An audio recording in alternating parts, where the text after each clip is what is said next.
Welcome back to Life in Phoenix with Kelly, where today we're going to be exploring 10 stupid things you can do to mess up your fix and flip. If you're new to my channel, we explore places and spaces outside of just real estate in the Phoenix area. Like, subscribe to my channel, and share with friends if you like our content. Now let's get into it. Flipping a house can be a great way to make property, but there are several critical mistakes that you can make that will greatly impact the amount of money that you earn. It's important to do your research on these properties because the number one mistake that people make when they're buying a flip property is overpaying.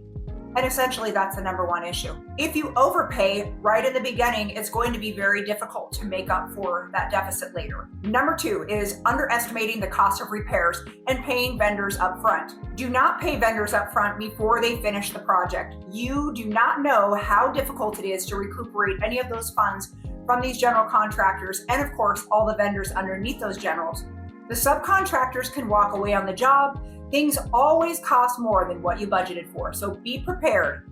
Homes are full of surprises, even resale homes. Underestimating the cost of repairs or not finding contractors that have a good reputation can make or break the sale. Unexpected repairs are also something that people don't take into consideration. When you get a home inspection, you really want to thoroughly dig into the things that are going to be big dollar items for that property, such as AC, wiring, electric, pool repairs, and the roof. Those are costly. Factor these costs into the picture before you even make an offer.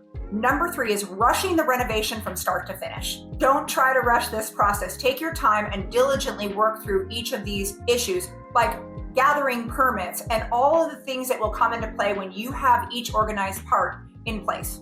I highly recommend that you look at hiring a design team to help you start to finish with the planning. That can take a lot of stress out of the mix when you're managing other jobs and your flip. Number four, not getting the proper permits. Working without permits can cause some pretty costly issues at the very end. You can incur fines or have a hard time selling the property because you didn't get the permits you needed. Number five, hiring the wrong contractors. Don't hire cheap contractors that say that they can do the entire job. Instead, have somebody help you with bidding out each project and see whether or not they are an experienced specialist in that area. Make sure you do a formal background check on your contractors to see who you're really working with. Over improving the property. Now, this is a deadly mistake, and mistake number 6. It's important to make improvements, but it's also important to make the improvements that will drive the highest price for the property. Spend money on upgrades that will add value, like kitchens, bathrooms, the backyard, and landscape.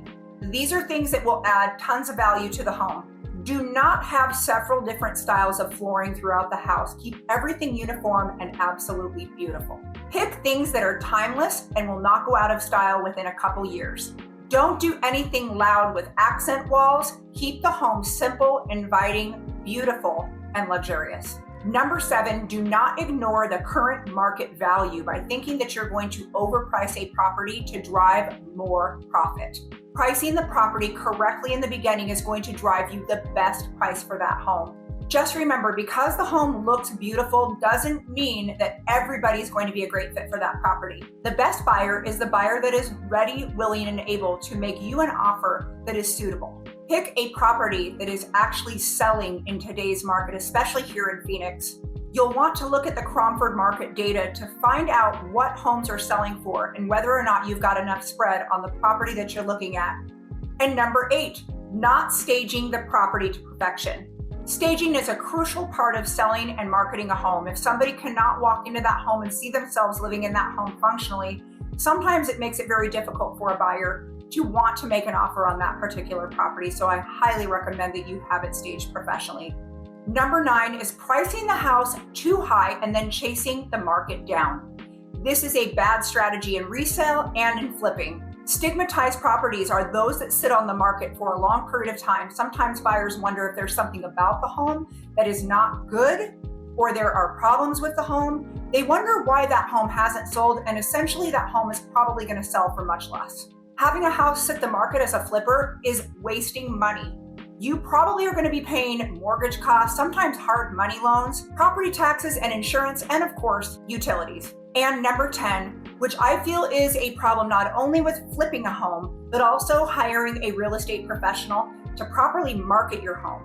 If your home is not getting the proper marketing and getting out in front of people by the way of doing open houses, promotions throughout the neighborhood, different events, and things that will drive people through the door of your property, you are not going to sell that home effectively. I highly recommend that you put that home on the multiple listing service and create these wonderful connections with real estate agents in your area. Drive an incentive for the buyer's agent to bring buyers to that specific property. The buyer knows that the buyer has the power now in a balanced market, and while things may not stay here for long, we might go in opposite direction come spring. Right now in the winter 2023, going into January and February, it's going to be very important that you price that house right, you have enough spread there on a flip, and you know exactly what you're doing step by step so you don't lose money.